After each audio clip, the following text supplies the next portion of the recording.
ತುಂಬಾ ಮಾತಾಡಿದ್ರಲ್ಲ ಈ ಅಡ್ವರ್ಟೈಸ್ಮೆಂಟ್ ಅದು ಉದಾಹರಣೆನಾ? ಒಂದ್ ನಿಮಿಷ ಸುರೇಶ್ ಬಹಳ ಎಷ್ಟೆಲ್ಲ ಅವರು ಕೋಆಪರೇಟಿವ್ ಫೆಡರಲಿಸಂ ಅಂತ ನೂರಕ್ಕೆ ನೂರು ಸತ್ಯ. ಸಚಿವರೇ, ಕೇಂದ್ರ ಸರ್ಕಾರದ ವಿರುದ್ಧ ರಾಜ್ಯ ಸರ್ಕಾರ ಹೇಗೆ ಈ ರೀತಿ ನೀವು ಹೇಳ್ತಾ ಇದ್ದೀರಲ್ಲ, it is an example of your Article 258. ಮಾತಾಡಾಗ್ಲೇ government cannot make a political statement. Mahatma Gandhi ಹೆಸರು ತಗೊಂಡ್ಬಿಟ್ಟು BB ಗಾಂಧಿ ಅಂತ ಹೇಳೋದು political ಅಲ್ಲ. ಇದು ಸುರೇಶ್ ಕುಮಾರ್ ಅವರು ಮಾತಾಡಿ ಮುಗಿಸ್ಲಿ. Let them talk. NITI Aayog ಮಾತಾಡಾಗ್ಲಪ್ಪ.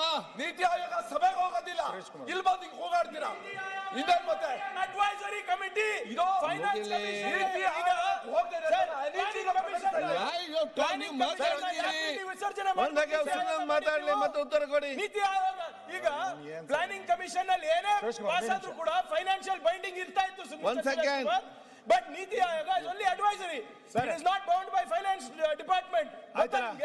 Sir, ಈಗ ಕೇಂದ್ರ ಸರ್ಕಾರ ಮಾಡಿದಂತ ಒಂದ್ ನಿಮಿಷ, ಕೇಂದ್ರ ಸರ್ಕಾರ ಮಾಡಿದಂತ ಒಂದು ಕಾಯ್ದೆಯನ್ನ ರಾಜ್ಯ ಸರ್ಕಾರ ತನ್ನ ಇಲಾಖೆ ಹಣದಿಂದ ಇವತ್ತು ಅಡ್ವರ್ಟೈಸ್ಮೆಂಟ್ ಅನ್ನ ಕೊಟ್ಟಿದೆ. ಆಯ್ತು, ಇವರು ಅದಕ್ಕೇನೋ ಸಮರ್ಥನೆ ಮಾಡ್ಕೋತಾ ಇದ್ದಾರೆ. ನಾನು ಕೇಳ್ತೀನಿ ನಿಮಗೆ, ನಾಳೆ ರಾಜ್ಯ ಸರ್ಕಾರದ ಯಾವುದೋ ಒಂದೆರಡು ಕಾನೂನು ಬರುತ್ತೆ. ನಮ್ಮದೇ ಬೆಂಬಲಿತ ಗ್ರಾಮ ಪಂಚಾಯತಿಗಳಿದೆ, ನಮ್ಮ ಗ್ರಾಮ ಪಂಚಾಯಿತಿಯ ಜಿಲ್ಲಾ ಪಂಚಾಯಿತಿಗಳು ನಗರಸಭೆಗಳಿದೆ. ನಾವಲ್ಲಿ ರಾಜ್ಯ ಸರ್ಕಾರದ ಈ ಕಾಯ್ದೆಯನ್ನು ಒಪ್ಕೊಳ್ಳಲ್ಲ ಅಂತೇಳಿ ಗ್ರಾಮ ಪಂಚಾಯಿತಿಗಳು ನಗರಸಭೆಗಳು ಅಡ್ವರ್ಟೈಸ್ಮೆಂಟ್ ಹಾಕ್ಲಿಕ್ಕೆ ನಾವು ಅನುಮತಿ ಕೊಡ್ತೀರಾ?